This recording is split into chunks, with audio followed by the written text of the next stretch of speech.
Meletusnya Gunung Kelut di Kediri, Jawa Timur berdampak terhadap transportasi udara. 7 bandara sempat ditutup dan lebih dari 600 penerbangan dibatalkan sebagai antisipasi terjadinya kecelakaan yang mungkin ditimbulkan oleh menyebarnya abu vulkanik Gunung Kelut. Bagaimana operasional bandara dan penerbangan hingga saat ini? Berapa kerugian yang ditimbulkan? Dan seberapa bahaya abu vulkanik terhadap pesawat terbang? Untuk membahas hal itu telah hadir di Studio Berita 1 Direktur Navigasi Penerbangan dari Kementerian Perhubungan, Bapak M. Nasir Usman. Pak Nasir, terima kasih telah hadir bersama kami di Studio Berita 1. You're welcome. Oke, Pak Nasir, selama beberapa hari sejumlah bandara kemudian ditutup, seperti itu sejumlah jadwal penerbangan juga terganggu. Nah, untuk hari ini bagaimana kemudian perkembangan operasional bandara? Oke, selamat malam Mbak Rara, terima kasih. Sampai saat ini masih ada 2 bandar udara yang ditutup. Ya, kalau kita melihat bandar udara itu ditutup kenapa? Karena debunya masih banyak di mana-mana, menutupi semua peralatan yang ada di ground di bandara itu sendiri, dan peralatan itu sendiri memancarkan suatu elektromagnetik yang mungkin dapat mengganggu sinyal-sinyal yang ditangkap nanti oleh pesawat udara. Itu pertama. Yang kedua, debu-debu yang ada di bandara itu sendiri akan mempengaruhi pada waktu pesawat mendarat ataupun pada waktu dia idle untuk taxiway atau ke apron akan menyedot itu. Nah, jadi sekarang sedang disapu habis untuk 2 bandara itu yang masih. Insya Allah Selasa besok Selasa ya, diperkirakan Selasa jam 6 sore, jam 6 pagi akan dioperasikan. Tapi saya yakin sebelum dari Selasa mungkin sudah bisa beroperasi. Artinya hanya 2 bandara yang sampai hari Minggu ini masih ditutup, sementara bandara yang sebelumnya ditutup sudah dibuka kembali. Bandara yang ditutup ini ada di Yogyakarta dan juga Solo, seperti itu? Betul sekali. Pak Nasir, Kelut kan kemudian erupsi sekitar Kamis malam seperti itu, tapi kemudian 3 hari kemudian, tepatnya hari ini, sejumlah bandara kemudian sudah dibuka kembali. Bagaimana kemudian memastikan kandungan debu vulkanik ini sudah aman? Oke, terima kasih. Saya ingin memberikan ilustrasi sedikit ya. Gunung api meletus, gitu kan. Gunung api meletus membawa partikel-partikel debu, pasir, batu-batuan begitu kan ke atas. Kemudian di atas itu ada rute-rute penerbangan nasional maupun domestik maupun internasional. Nah, debu ini dibawa oleh angin kemana-mana. Nah, pesawat yang akan masuk atau terbang ke satu bandara dan dari bandara melewati rute-rute itu akan disedot oleh mesin. Ya, jadi ini sangat berbahaya, ya, sangat berbahaya. Kemudian informasi yang kita berikan itu bukan berdasarkan informasi yang mengada-ada, tetapi sudah informasi yang diperoleh dari pantauan satelit. Yang dalam hal ini kami juga dapat informasi dari kerjasama dari BMKG dengan Volcano Ash Advisory Center di Darwin. Oke, artinya bagaimana kemudian pihak-pihak terkait memantau kondisi debu vulkanik, kita katakan untuk di bandara sendiri, bahwa ini kemudian sudah aman untuk mesin pesawat untuk terbang, sudah aman dari segi jarak pandang, karena kita lihat untuk letusan gunung di Eropa misalnya, ini bandara sampai ditutup hampir seminggu untuk memastikan debu vulkanik ataupun abu vulkanik ini sudah aman, sudah tidak ada lagi kandungannya seperti itu. Terima kasih. Untuk kesiapan bandara, setelah kita lakukan pembersihan, untuk alat-alat navigasi kita uji kembali, tes kembali pemancarannya, kemudian mungkin ada pesawat yang lewat situ kita tanya bagaimana penangkapannya begitu, dan itu untuk alat-alat. Kemudian untuk bandaranya, kalau ada debu-debunya sudah pasti nampak dengan mata ya, sudah nampak dengan mata. Kalau memang itu sudah tidak ada debu lagi, berarti ya sudah nyaman begitu. Itu aja intinya. Justru yang tidak kasat mata itu juga berbahaya, Pak. Kemudian ketika debu vulkanik ini sudah berterbangan, karena kan halus sekali seperti masuk ke mesin pesawat atau seperti itu bagaimana mengantisipasinya? Jadi informasi yang kayak kita peroleh dari satelit atau dari Darwin tadi, semua bentuk ataupun partikel-partikel yang ada di udara terdeteksi. Jadi sampai saat ini sudah tadinya warna debu itu red itu pastinya danger untuk penerbangan. Sekarang sudah tidak ada lagi indikasi berbahayanya debu di udara yang ada di wilayah kita ini. Artinya ketika sejumlah bandara sudah dinyatakan kembali dibuka, artinya ini sudah melewati pengecekan yang ketat. Dan artinya memang sudah aman digunakan untuk aktivitas penerbangan seperti itu, Pak Nasir. Pak Nasir, kita start perbincangan, kita ikuti jeda berikut terlebih dahulu. Pemirsa, dialog kembali kami lanjutkan. Pak Nasir, tadi dikatakan ada 2 bandara yang kemudian masih ditutup dan diprediksi akan bisa dibuka kembali pada hari Selasa depan. Mungkin bisa lebih cepat dari itu ya. Seperti itu, artinya untuk saat ini jumlah jadwal penerbangan yang masih terganggu aktivitasnya berapa banyak dari data yang didapatkan oleh Kementerian Perhubungan? Iya, perlu kami sampaikan bahwa untuk ruang udaranya ya, untuk ruang udaranya semua rute penerbangan yang terganggu oleh asap kemarin itu sudah tidak ada lagi, artinya terbuka sudah. Nah, tinggal sekarang rute-rute yang ke Solo dan ke Yogyakarta tadi memang karena bandaranya masih close, tidak ada satu penerbangan pun yang bisa ke sana tentunya kan. Nah, kalau melihat berapa jumlahnya sekarang, hari pertama aja kalau kita hitung-hitung itu ada sekitar 600-an rute penerbangan yang tidak diterbangin atau yang berbahaya, yang tidak dioperasikan begitu kan. Nah, sekarang sudah hampir 3 hari dapat kita hitung, tapi dengan bukanya Surabaya, kemudian Malang, kemudian Semarang, kemudian Bandung, itu sudah agak berkurang jumlah jumlah penerbangan yang tadinya hari pertama 600 sekarang sudah berkurang. Kalau kita melihat kerugian sebetulnya tidak rugi dalam artinya airline terutama juga bandara tidak rugi, cuma revenue-nya yang mungkin. Nah, mungkin ini untuk tadi dari segi bandara mungkin tadi tidak rugi seperti itu, tapi revenue-nya seperti itu. Tapi untuk penumpang sendiri, apakah ada kebijakan khusus dari Kemenhub sendiri kemudian untuk memberikan kompensasi kepada para penumpang yang mungkin jadwal penerbangannya terganggu akibat tutupnya bandara seperti itu? Ya, ini kan force majeure, Mbak. Yang tidak kita duga, kemudian masyarakat pengguna jasa perhubungan udara terutama dapat maklumilah. Kalau soal ganti rugi itu mungkin kita tinggalkan dulu. Ini yang penting safety. Safety sangat diprioritaskan dalam dunia penerbangan. Sehingga juga untuk kita memberikan kompensasi kepada hal-hal yang post major begini rasanya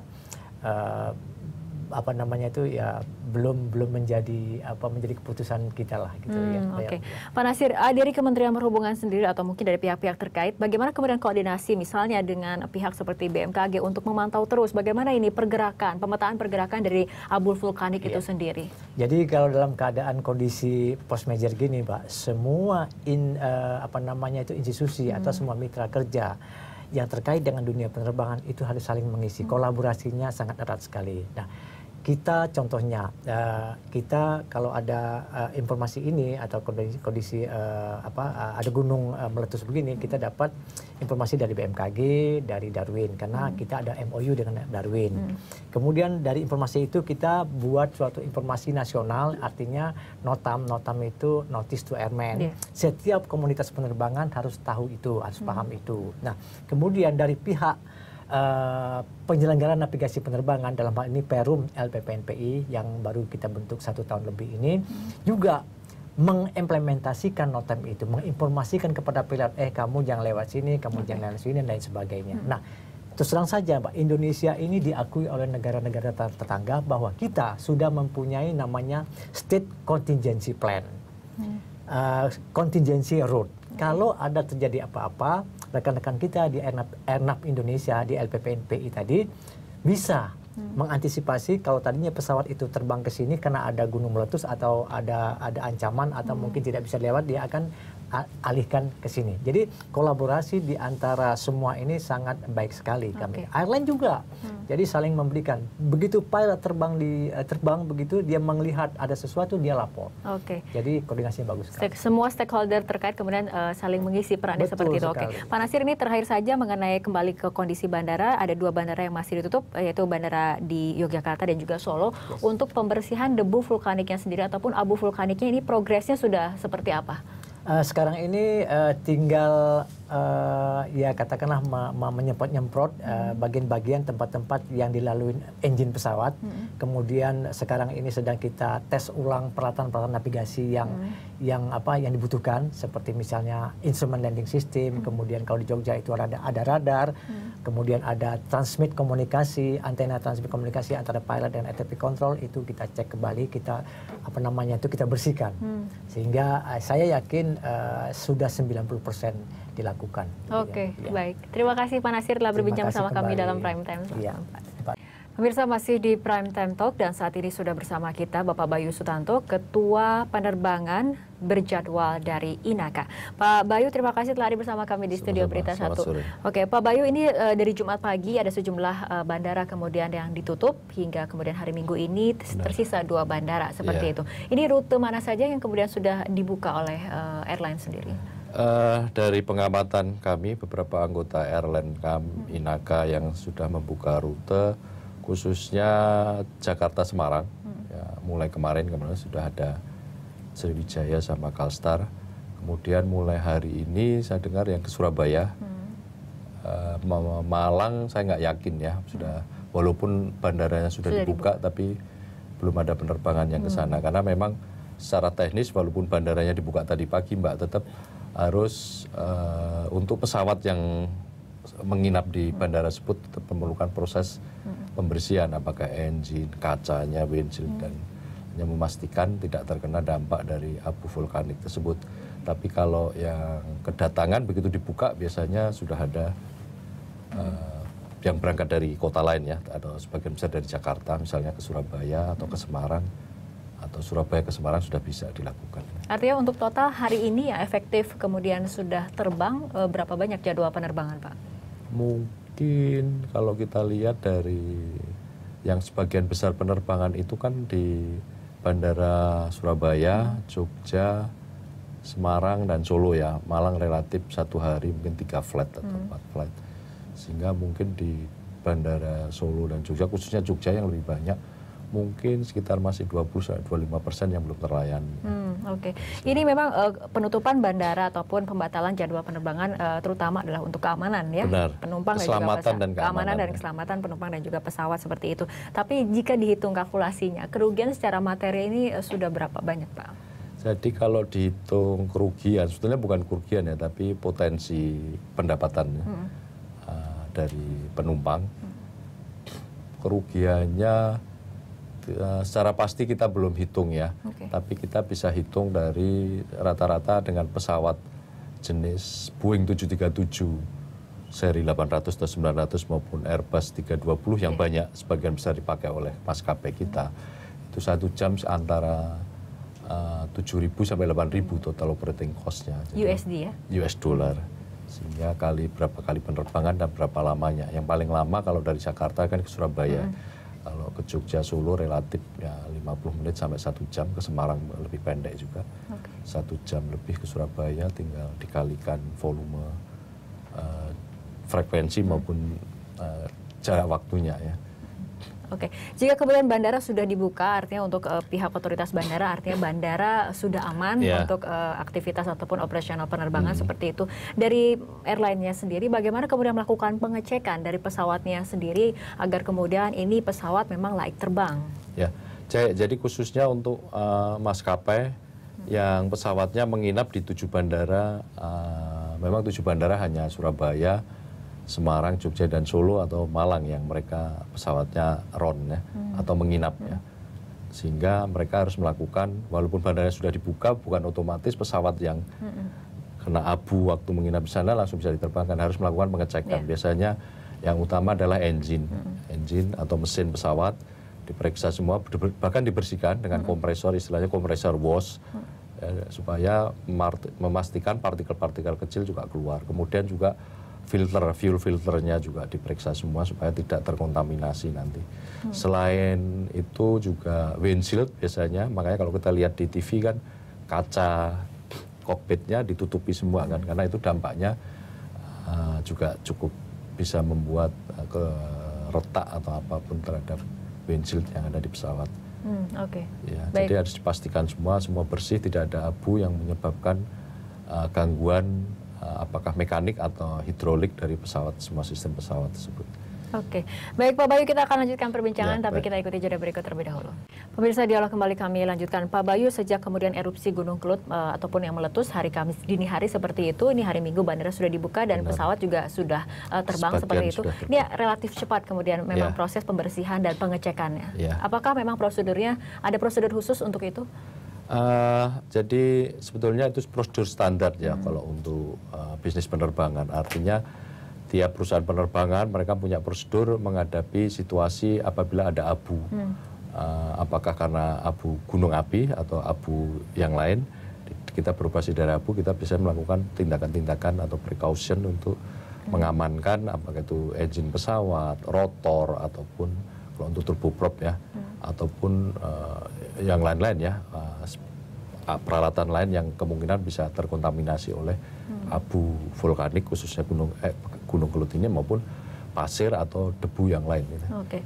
Mungkin dari airline sudah melakukan pembersihan seperti itu untuk pesawatnya sendiri, dilihat dari mesinnya, tadi ada windshieldnya. Tapi ini dari segi aspek luarnya, misalnya tadi dikatakan bahan bakar sendiri, apakah kemudian juga ikut ada pengecekan khusus seperti itu atau bagaimana? Ya, mestinya ada. Kita juga minta dalam hal ini ke pihak provider aftur bahan bakar, khususnya Pertamina Aviation di sini untuk melakukan hal yang sama, prosedur pengecekan supaya fuel yang nantinya dimasukkan atau diisi ke dalam pesawat tidak terkontaminasi oleh debu vulkanik atau abu vulkanik ini. Karena abu vulkanik itu walaupun kecil-kecil kalau terkontaminasi di dalam, karena proses mekanik atau hidrolik dan panas di dalam pesawat bisa saja menjadi clogging, menjadi batu, semacam batu ya.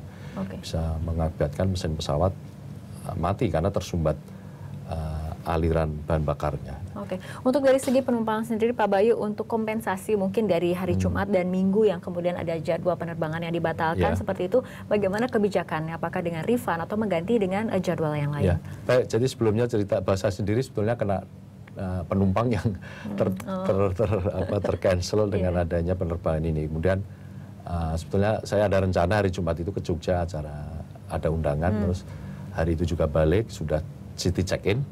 Tapi melihat di TV seperti itu, kemudian saya menghubungi kantor airline-nya, kemudian ya saya minta untuk di reroute ya. Kebetulan mereka punya policy atau layanan yang bagus sehingga itu. Jadi mestinya tiap airline menghadapi situasi seperti ini, kan situasi luar biasa, bukan dikehendaki oleh penumpangnya. Jadi ya kita harapkan semua airline juga melakukan hal pelayanan yang baik terhadap penumpang-penumpang yang membatalkan atau melakukan reroute kalau dimungkinkan, ataupun terbang kemudian hari setelah bandara tersebut dibuka, mestinya diprioritaskan untuk penumpang-penumpang tersebut. Ya, kita harapkan dengan kembali beroperasinya bandara dan juga pesawat ini memang keutamaan atau kebutuhan penumpang dapat diakomodir. Penumpang ini kan lagi ya artinya kecewa karena nggak bisa terbang. Oke, kita harap kondisinya membaik secepatnya seperti itu ya Pak Bayu. Baik, terima kasih Pak Bayu telah hadir bersama kami di Studio Berita 1 dan berbincang dalam Prime Time Talk. Terima kasih Pak.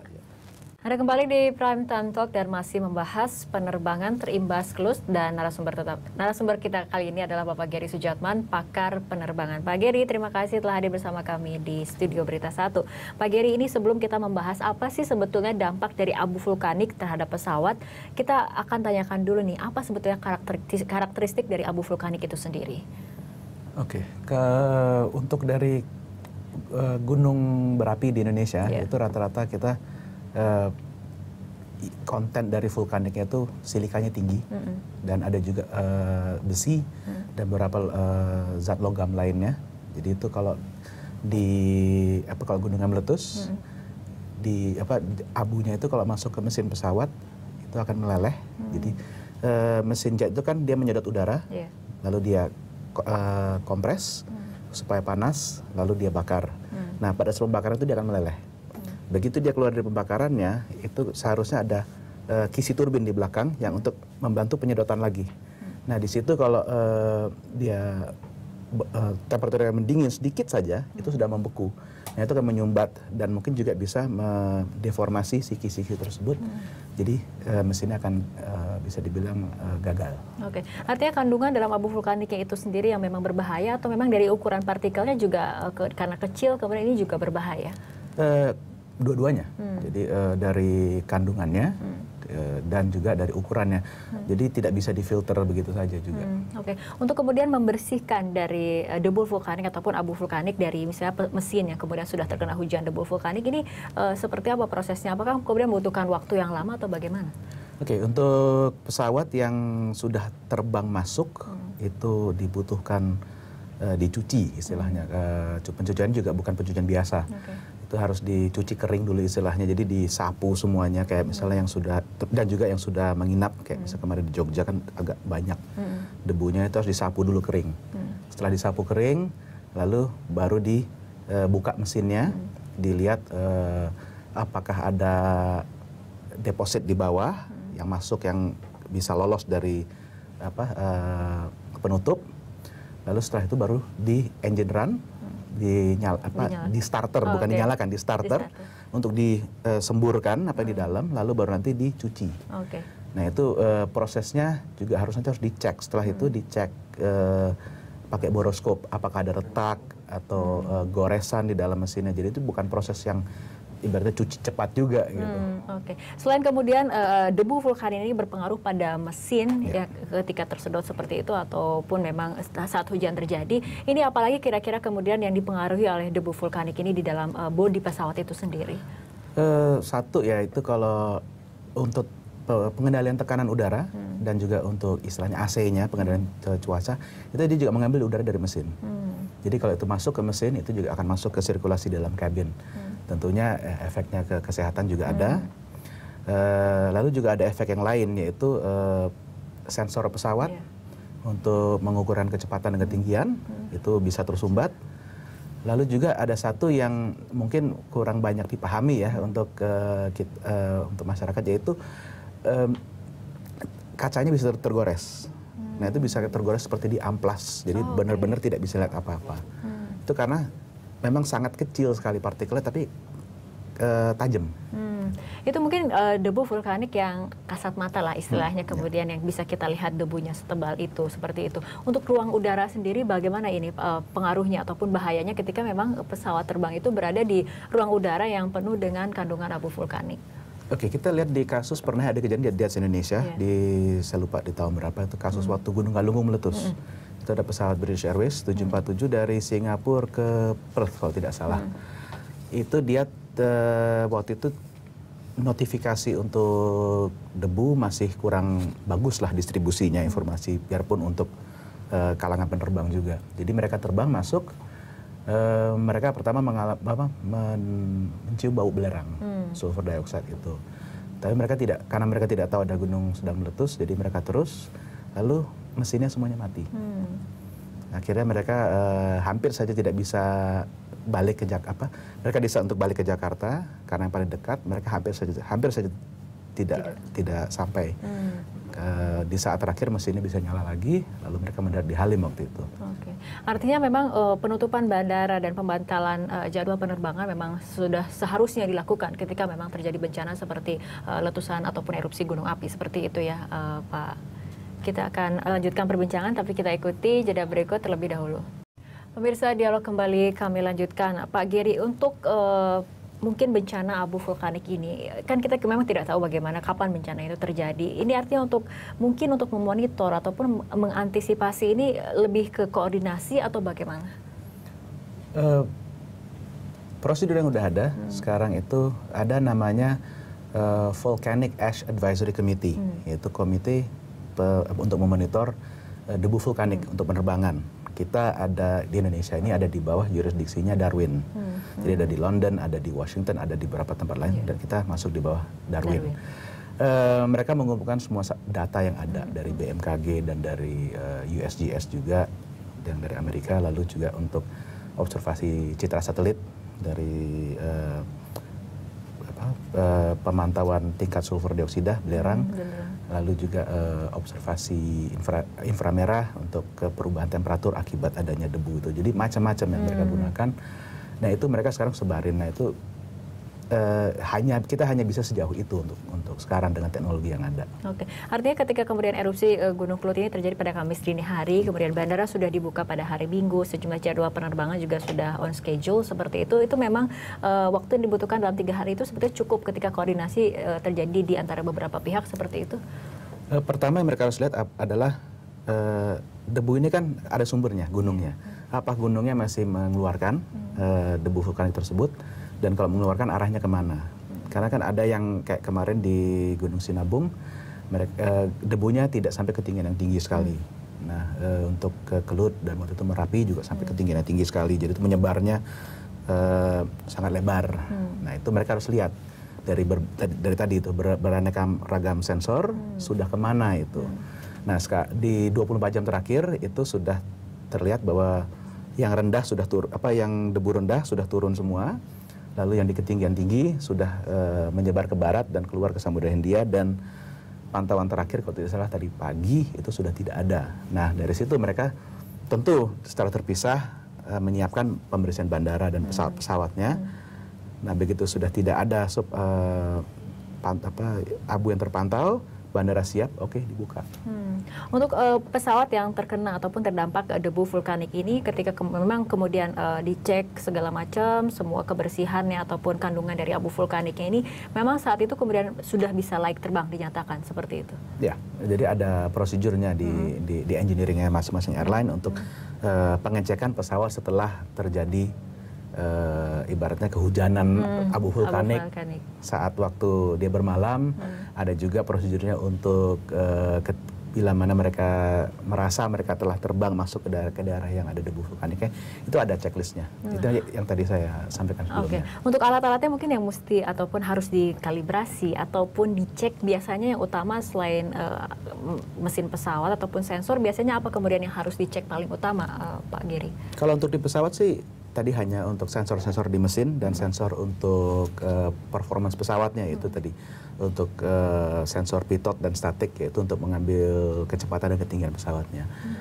Di luar itu hanya mencek apakah antena-antena peralatan navigasinya sudah bersih atau belum. Kalau untuk di bandara itu juga sama. Untuk weather stationnya, sensornya harus dilihat apakah sudah bersih, apakah masih ada sisa debu. Lalu juga untuk instrumen landing system, beacon yang digunakan untuk pemanduan, hal-hal seperti itulah yang mereka cek. Oke, kalau di Inggris kan ada kemudian yang dinamakan kandungan maksimal dari debu vulkanik di ruang udara, yaitu sekitar 4 mm per kubik ruang udara, seperti itu ya, kemudian dinyatakan tahun Mei 2010. Ini untuk di Indonesia sendiri, apakah memang ada aturan-aturan seperti itu atau bagaimana? Itu tergantung dengan kebijakan masing-masing negara ya.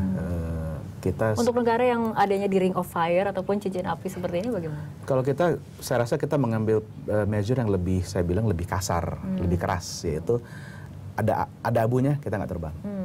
Karena waktu kalian di Eropa itu, mereka kan sempat ya waktu itu yang di Islandia meletus itu sampai berminggu-minggu. Itu akhirnya kan sangat mengganggu. Di mana juga karena itu force majeure, penumpang juga tidak mendapatkan cover dan lain-lain, jadi banyak yang stranded, nasibnya tidak jelas bagaimana. Akhirnya mereka melihat oke, harus ada mekanisme lain. Sebenarnya mekanisme ini untuk meringankan beban pelarangan terbang atau advisory untuk tidak terbang tersebut. Jadi bukan hal yang lebih restriktif, tapi justru malah yang lebih mempermudah. Itu masih on trial juga. Artinya untuk kemudian pasca erupsi dari Gunung Kelut ini, menurut Anda pihak Kementerian Perhubungan ataupun pihak-pihak yang terkait sudah melakukan langkah yang tepat ketika langsung membatalkan penerbangan, kemudian menutup bandara, dan kemudian memang dalam waktu 3 hari ini jadwal penerbangan sudah ada beberapa yang sudah on schedule seperti itu. Penanganan kali ini sih saya lihat lebih bagus daripada waktu kejadian Merapi. Jadi saya rasa ada beberapa lessons lah yang kita sudah ambil dari kejadian yang sebelumnya. Untuk abu vulkanik sendiri, apakah kemudian setiap gunung api ada karakteristik khusus atau memang semua debu vulkanik untuk gunung api yang ada di Indonesia sebetulnya serupa seperti itu? Serupa ya, tentunya masing-masing punya karakteristik yang unik. Tapi untuk di Indonesia itu kelasnya sama. Jadi yang lebih ke pyroclastic eksplosif, saya lupa term persisnya, saya bukan ahli geologi gitu. Tapi lebih cenderung ke yang tipe silika tinggi, seperti tadi silika tinggi, ada zat logamnya yang tinggi juga. Dan ini kemudian yang membahayakan mesin pesawat seperti itu. Tadi mungkin karena memang titik leburnya sendiri dilihat dari seperti itu, apakah kemudian ini juga berbahaya titik lebur antara abu vulkanik dan juga titik lebur turbin jet seperti itu? Untuk mesin jet itu sih dia bisa sampai 1400 Celsius sebelum dia mulai ada deformasi. Kalau untuk si debu vulkanik sendiri sih 800-an. Apakah kemudian perbedaan titik lebur ini juga ada bahayanya atau bagaimana, Pak? Sama aja sebenarnya sih. Karena kan itu yang mengakibatkan masalah di mesin itu adalah debunya membeku setelah pembakaran. Itu yang membuat mesinnya tersumbat. Jadi ada kemudian kemudian di mesin ataupun sensor-sensor di badan pesawat juga ini membahaya, dan terutama tadi di jendela ini juga pengaruh dari abu vulkanik juga ternyata bisa menggores seperti itu ya. Untuk windshield dari kokpitnya juga ini juga berbahaya artinya ketika kemudian abu vulkanik ini bisa menggores kaca. Yang di kasus British Airways yang tahun 80-an itu mereka sewaktu mau mendarat ke Halim mereka nggak bisa lihat apa-apa. Itu udah benar-benar burem. Jadi akhirnya mereka minta bandaranya untuk lampunya dikecilin diobrolin karena kita nggak bisa lihat apa-apa. Oke. Tapi untuk kali ini penanganan sudah kemudian sudah cukup baik seperti itu ya, karena memang abu vulkanik ini berbahaya sekali seperti itu. Ini apakah kemudian sudah ada teknologi khusus mungkin dalam mesin pesawatnya sendiri untuk kira-kira mengantisipasi hal-hal seperti ini misalnya? Kalau teknologi di mesinnya belum. Improvement ada. Kemarin General Electric, salah satu pembuat mesin paling besar di dunia, mengadakan trial untuk toleransi debu vulkanik yang lebih tinggi. Cuma itu masih berapa tahun lagi baru kita bisa nikmatin lah sebagai penumpang. Airbus juga sudah mengadakan trial untuk radar. Jadi radar cuaca yang ada di pesawat ada sedikit modifikasi untuk bisa mendeteksi debu vulkanik. Kalau itu melebihi kadar tertentu. Cuman itu juga masih trial. Tapi setidaknya ada improvement ataupun progres ya untuk mengantisipasi hal itu. Oke Pak Gary, terima kasih telah berbincang bersama kami dalam Prime Time Talk. Terima kasih Pak.